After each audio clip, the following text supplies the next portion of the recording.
always be honorable. They'll always be your honor, as far as I'm concerned. I'm the one that's honored.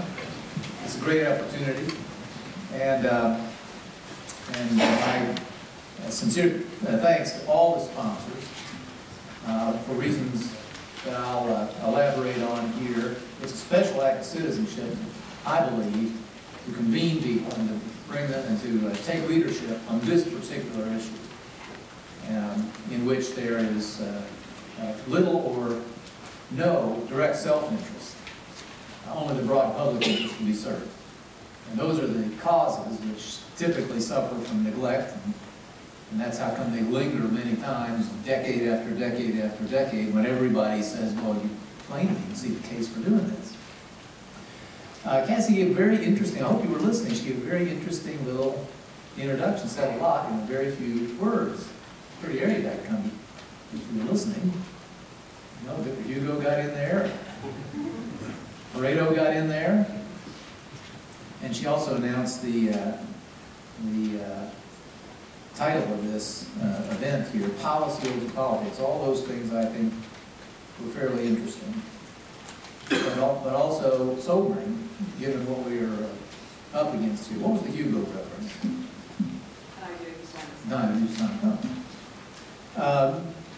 We'll start there. It is certainly true in many cases that ideas have great consequences, and some have enough power to reach enough people, to make enough difference, that they are finally acted on. But not all such ideas, not all ideas are like that. This is an idea whose time came 100 years ago. It wasn't enough. A lot of familiar faces in this room, and yes, you do constitute one of those elites that Mr. Pareto is remembered for having identified. But that's as much a challenge as it is an asset in trying to actually achieve the objectives that were met on here today, because I'm here to tell you this is not the only elite in this state, and there are elites, not in a pejorative sense, I'm talking about in the sense of active and respected and inordinately influential people, locally all over this state, and not all those elites agree with people in this room. And it's in their hands as much as our hands, honestly, that the outcome probably rests. So Hugo was right in general, Mr. Pareto was right in general, but neither of them ever tried to make local government reform happen in the state of Indiana. So then finally, it's a lovely title. I'm big into alliteration, policy over politics, I like that. But it's upside down when we're talking about local government reform. Politics has trumped policy for a long, long time on this subject. And if we don't go about this in a very effective way, it'll happen again. Now, we ought not be too defeatist. We've enacted in full or in large measure 7 of 27 Kernan-Shepard recommendations. Yes, some of the easier pickings, the lower fruit, I agree with that. But wasn't that hard to get things like 911 consolidation? I'm sorry, I'm almost sorry we got that done, because it took away one of my favorite examples when I talk about this subject, which was Lake County, oddly enough, Lake County,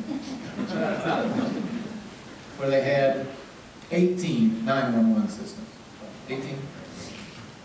And one of them, the smallest of which, was 8 blocks long. And I used to tell people, look, I've got a better idea. Close the dispatch center. Take the savings and buy every citizen a bullhorn. If something goes wrong, you can go, help! And they'll hear you for 8 blocks and somebody will come. It'll be a lot cheaper, it'll work out a lot better. That's kind of creative thinking we try to bring together. No, we've picked the lower fruit.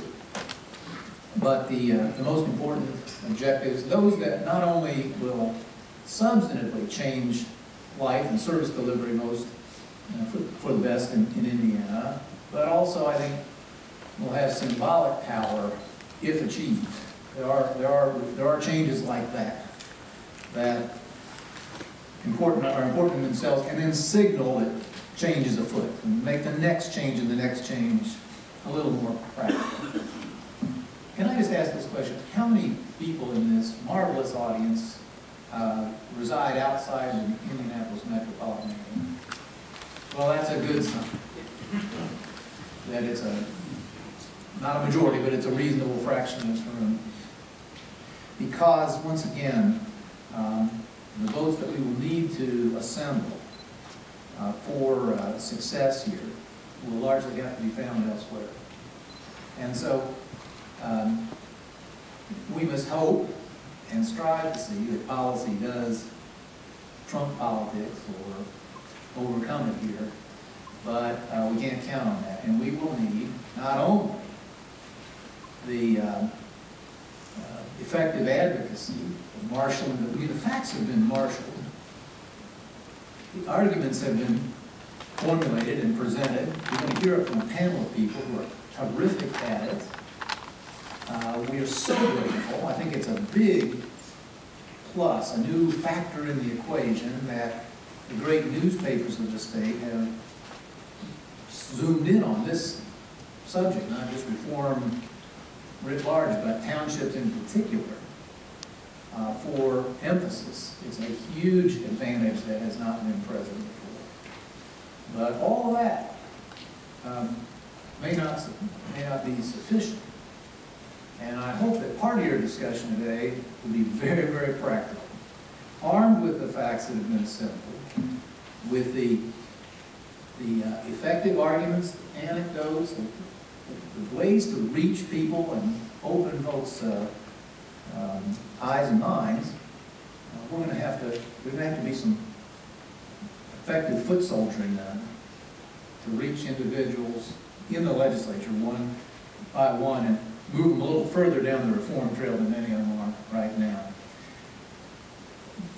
Bill Blomquist is here. There are a lot of folks in the room who have a great sense of the history of politics and the perspective, an academic perspective maybe on it.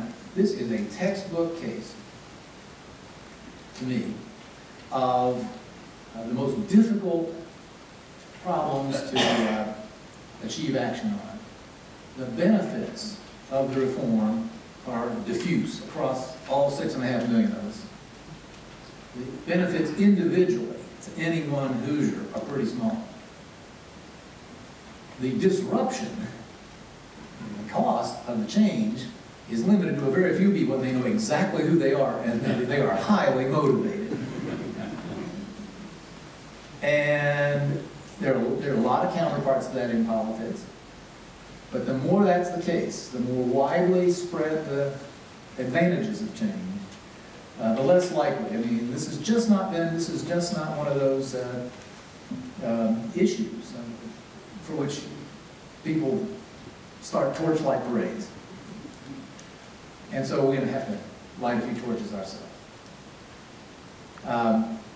I'm very optimistic that this year is a year for breakthrough. The planets are aligned in many ways.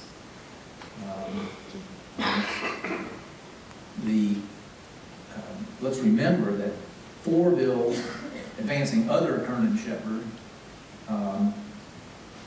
objectives, and this one in large measure, but not completely, have passed one House of the General Assembly twice.